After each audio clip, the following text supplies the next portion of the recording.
Hi and welcome to Steve's Kitchen. I need some candied lemons for a beautiful cheesecake I'm about to make. I can't get any where I am, but they're not hard to make. Let me show you how. Grab yourself a lemon. I'll just turn around so you can see it. We're just going to nip the end off of that until we get into the flesh. Then what I'm going to do is just start slicing this lemon up. Now, you don't want to go too thin and you don't want to go too thick. I think that's just about perfect.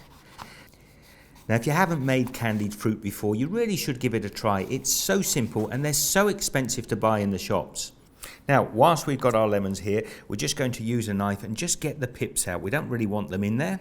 Now, I'm just doing a small batch. You may want to do a big batch because you're going to love these. Come on, over to the stove. Just going to pop some water into a saucepan, pop it onto the stove, and we're just going to bring this up to a boil.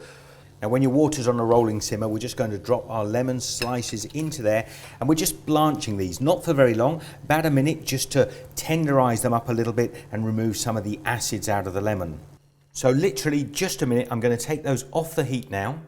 Now, I've got a bowl here with some water.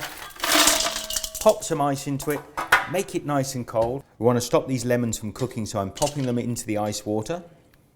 Take 1 cup of water and 3/4 cup of powdered sugar. And I want to bring this up to a simmer as well. Just let the sugars dissolve.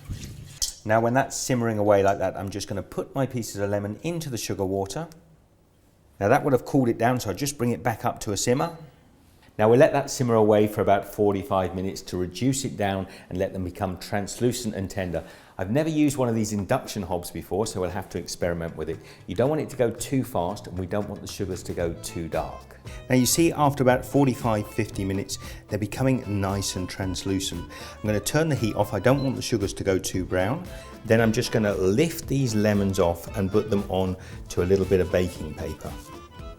Now, ideally, if you have a little cooling rack or cookie rack, pop them on there so some of the sugar drips off. But I haven't got one, so I'm just going to trust to put them onto a little bit of paper this time.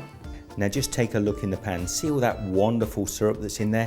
Do not throw that away. That is citrusy and delicious. I'm just going to pour that into a little bowl, and we'll use that as well on our cheesecake perhaps. So let these cool down, pop them in the fridge perhaps, and when they're ready to eat or use.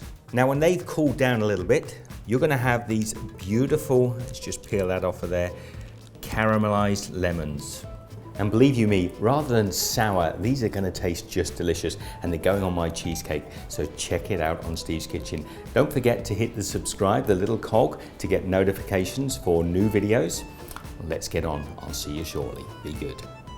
Now, just in case you didn't know, there's a whole series of no-bake cheesecakes going up on the channel at the moment, and over 500 fantastic recipes. So I hope you'll click one of the links up here and subscribe to the channel. Comment down below because I love to hear what you have to say.